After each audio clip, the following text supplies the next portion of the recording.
in Dharamshala, but to give still better exposure, international level exposure to the hoteliers with the Swiss collaboration or others, we would welcome it and we will consider the idea. Definitely we will try to pursue it. Okay, so that proposal I can give you about... You can give. You are most welcome to give it in black and white so that we are able to implement. Okay. Another thing that I saw in Sri Lanka is that how little villages are benefiting financially out of micro hydro projects. The government has set up World Bank funding where they are giving loans to micro hydro projects because these loans can be capitalized. It's a guaranteed income because the government is buying the electricity back, and it benefits the village as a whole, as a collective.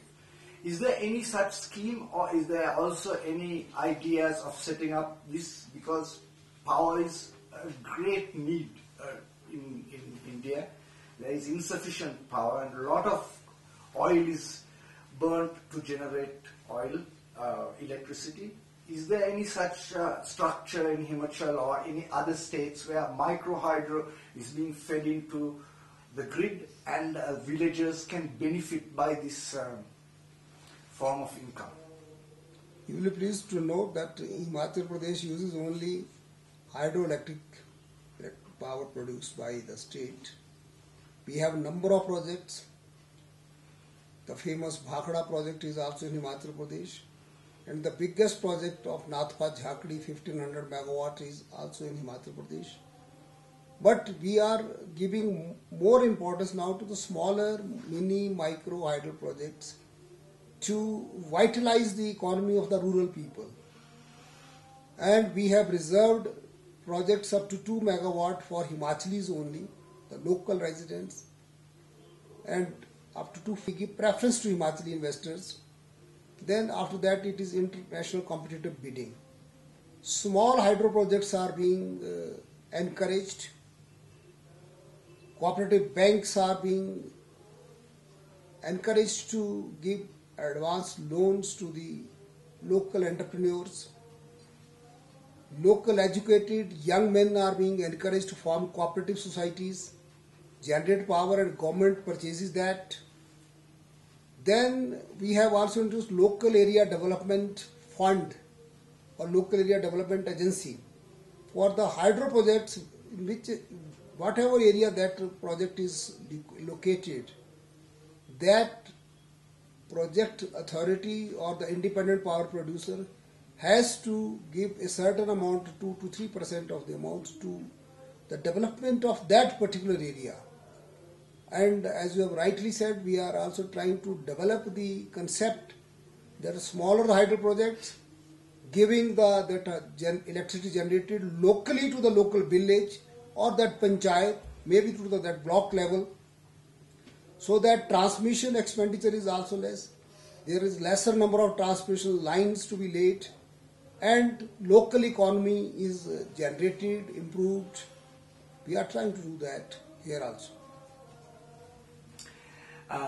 So would a training school for micro hydro where villagers can come have a training here in either in Shimla or a mobile training units where we go to the villages and panchayats, and if they are happy, then training and development is done there, and implementation of training and development of creating this and managing this within the village.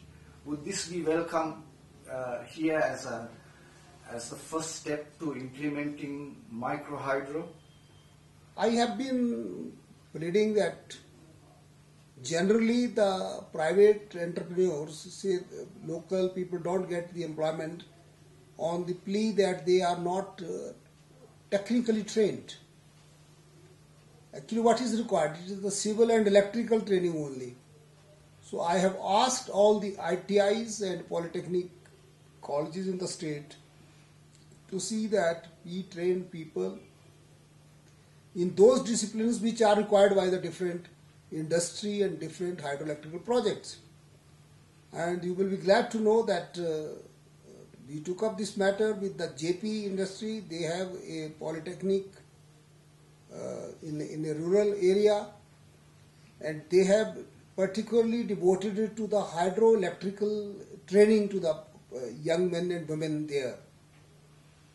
I took up the matter with the government of India also, and before the last parliament elections, 78 crores were sanctioned for setting up an engineering college in Bilaspur district of Himachal Pradesh, near that coal dam area, so that people get training, engineering training in the disciplines required for the hydroelectric projects.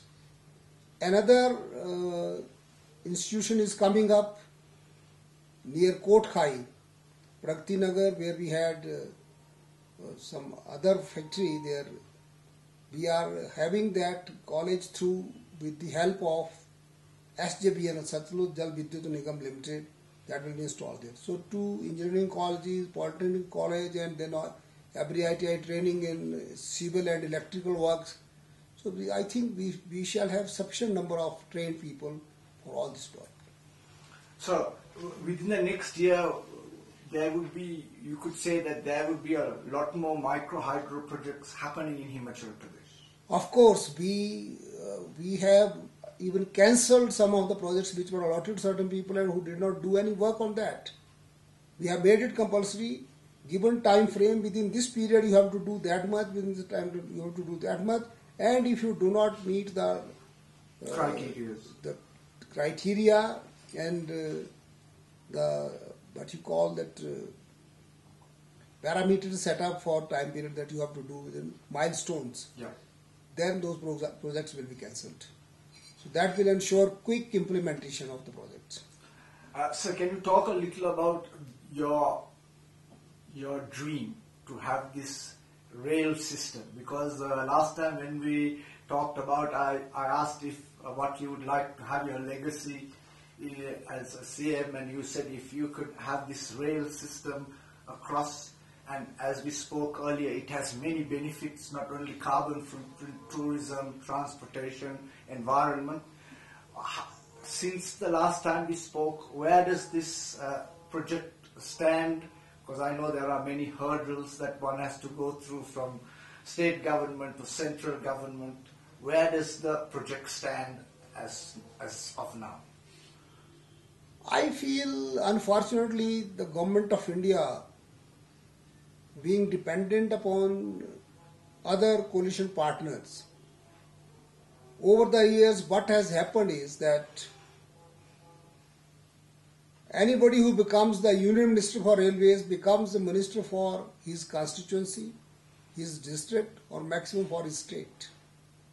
The concept of all India concern has gone. Most of the railway ministers have been from Bihar, they have looked after that area. Now the present one is from West Bengal. For her, West Bengal is the world. And what is happening is certain areas are being ignored, not only from commercial point of view, from environment point of view, from defense point of view also. I have taken up this matter very seriously with the Prime Minister of India also.